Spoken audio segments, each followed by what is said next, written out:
الله يعلم ما نشكو من الألم وما نعانيه من ضيق ومن سقم، لكن لنا فيه ظن لا يخيبنا، حاشاه أن ترجع الأيدي بلا نعم.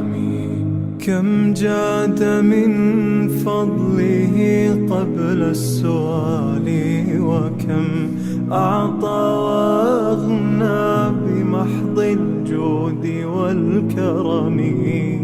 الله يعلم ما نشكو من الألم وما نعانيه من ضيق ومن سقم. الله يعلم